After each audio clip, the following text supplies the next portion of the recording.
Hi, folkens. Welcome to Discover with Friends Grad School Series episode 4. So today I'm going to be discussing with you how you can draft a perfect personal statement. I mean perfect. Yeah. But this information I'm giving you is being made by professionals. So I got this information by joining this How to Submit a Solid Application seminar, which was organized by GRE, or let's say ETS, and this PowerPoint was being drafted by professionals. I mean professionals. And it was kind of like a closed section. It wasn't open to the public. It was only open to people who had registered for GRE. And I was like, oh, this thing helped. So I want to share with you all. If you're new here, don't forget to subscribe, like, and share.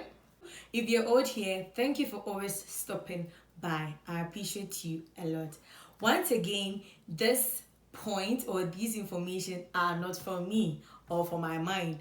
They are from professionals, ETS professionals, educational professionalists. Yeah, thank you very much. So let's get right into today's video. Okay, so I'm going to start with a quote by Terry Ackerman. He is a professor in University of Iowa. He says that a personal statement is personal. Therefore, it should be specific to you, your goals, your aspirations, your experiences, and your personal attributes.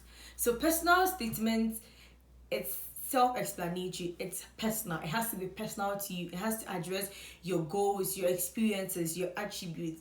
We say CVs tell you where you have been, where you have gone to, and all of that. But you realize that CV and resume are in a form of a PowerPoint. You don't get to explain things. You don't get to explain how you did stuff. So that is what the personal statement is there for you. So the personal statement practically is you writing about myself. Yeah, telling them about yourself, your experiences, your attributes, your goals. It is you telling people about you. 2. A personal statement contains information that aids in evaluating and preparing for grad studies. So people who are looking at your who are going to read your personal statement have to look at when they read your personal statement, they should see how you are preparing yourself, how you've been preparing yourself, and how you've been evaluating your skills, your successes, your challenges into grad school. So, they can't read your personal statement and see that, this girl has not done anything in academics. She just book. She has not achieved, she has not gotten any awards, she has not gotten any scholarships, she has not done anything. It's just straightforward like that. That's like a very boring personal statement to be reading, and that is not good. So it should contain information that talks about yourself, that talks about your evaluation, your preparations to grad school. A personal statement should showcase your personality, your passion, and your potential. So it should see, okay, so you are dedicated to this, you are passionate about solving the issue of why global warming is happening, and the transitioning in how you've been preparing to achieve this goal, and how you've been psyching your mind, and how you've been moving into the right path. It should have your personality. Okay, so this person is very vocal like me. You are very communicative. You know how to work in groups. You know how to... You're a go-getter. Your potential, or you have computer skills, you are good in essay writing, you are good in setting up experiments, you're good in statistics and all of that. So it should showcase these information. Like, it should have all these things in it, so that when they are reading it, they are reading about you.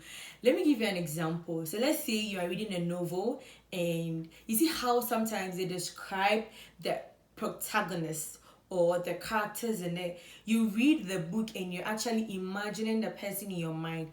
Exactly. When you are writing a personal statement, draft it in such a way that the person can personify. The person can actually draft you in his or her mind. Like, okay, this is how Ifa looks like. Oh, this is how smart she is. You get what I mean? Exactly. So that is how you are supposed to draft your personal statement. You should explain challenges and barriers you have encountered and how you were able to come back and you were able to overcome them all.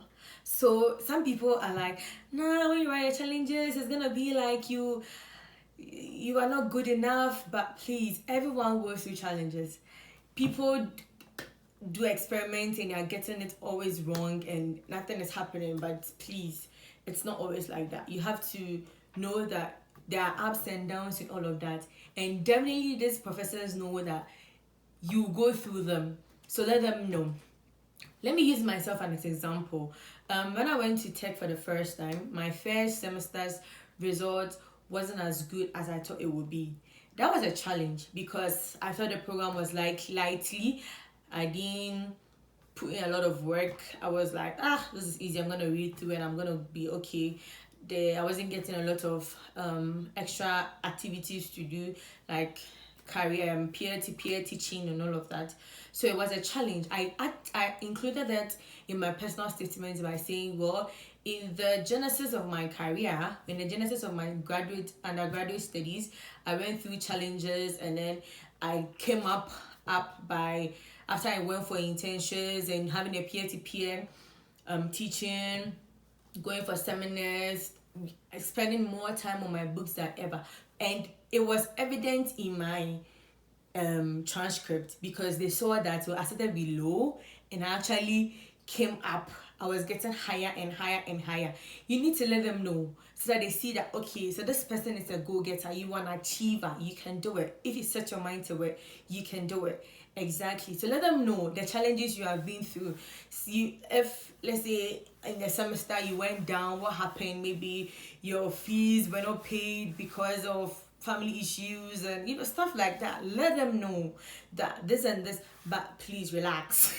Don't make it look like you are too poor. Like, just be straightforward, be truthful, be, and if you don't have challenges, that's fine. Just let them know that you bounce back anytime. Like, you get it. Let them know. If you have, fine. If you don't have, no one is going to strangle you, my dear. No one is going to kill you. It is you and yourself. So just get what you want to do. Describe your unique character and experiences. Exactly. So you can see my unique character is communicative, sociable. I'm good in that. I'm good in setting up things. I'm good in experiments, handiwork. I like to, have my hands on work, like setting up instruments, stuff like that. Those are some of my unique character. My experiences, I did internship, volunteering works, I led a team. Like, you get, like, all of those things, you have to include them. Let them know how you are. Let them know you can speak in public. Let them know you can lead a crowd. You did volunteering work, you went for internships, you went for seminars, you went for conferences. All these experiences, they talk about you, they tell you who you are. Like, let them know, okay, this is Ifwa, this is me, I do this, I do that, I can do all of that. Let that be included in your personal statement, because the person, definitely, some people don't have time to come back to you and ask you questions about stuff that they wanted to ask you and they couldn't. But if you include all of them in your personal statement, they see that, okay, I literally know everything about this person. Like, let the person read it and be like, okay, I know how this person came up. You see, let them know the stages of your life, how you were able to transition through all that. Like, break it all up in a very short form. You get what I mean? Exactly. Last but not the least, how can you contribute to diversity imperative? What I mean by in diversity imperative is you being able to work with different kind of people, women, men, people of color, disability, and all of that. People want you to know that you can be able to work with all these kind of people. You are not selective. You don't criticize, because just imagine if you were in the same situation. Diversity is very important in the Western world, and it is important you showcase it. So you need to let them know the kind of people you have worked with. We have some supervisors that require that you are a very independent worker. Others want you to be able to work in groups and be able to help one another. So depending on what the person you are sending your documents to are like, you'd blend that in. You tell them, okay, so I can work in groups. But me, like this, my undergraduate studies, my project, we worked in groups of 3, and you let them know, okay, so I work in groups of 3, and it was good. We're able to provide a solid thesis, and we had an A. Like, that's like, okay, you were able to work in groups and get an A. That's great.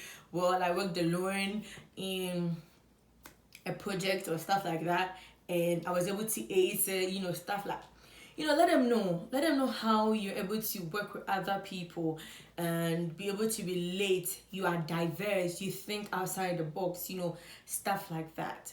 So I'm going to be reading from the PowerPoint an example of some things UCLA require for you to do or for you to include in your personal statement.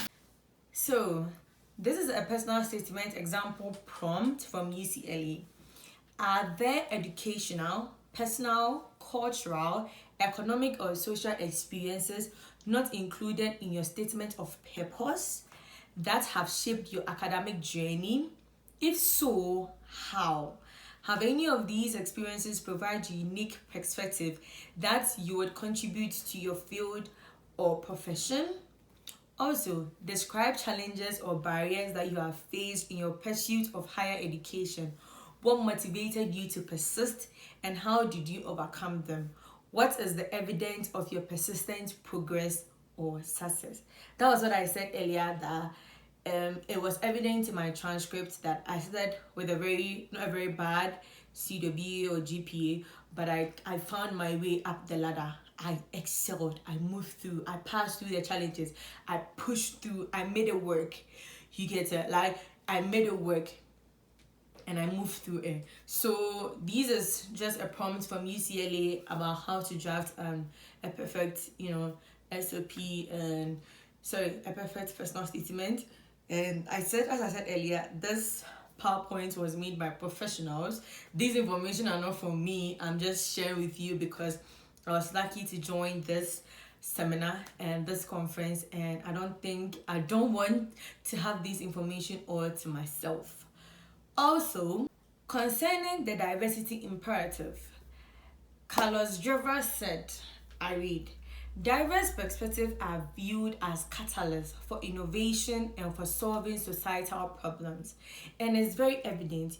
You realize that people who think outside the box, even in our daily life, sometimes you go on Twitter and some people, some comments people give on a post are like, how are you able to come up with such an innovative comment? How are you able to think outside the box? Exactly. So these professors, these PIs are looking for diverse perspective. They want to see you think outside the box. You are like a broad thinker. You are good. You excel. You're able to bring up ideas. Exactly. Let them know that. As I said, diversity is very important in the Western world, and you need to take it very seriously.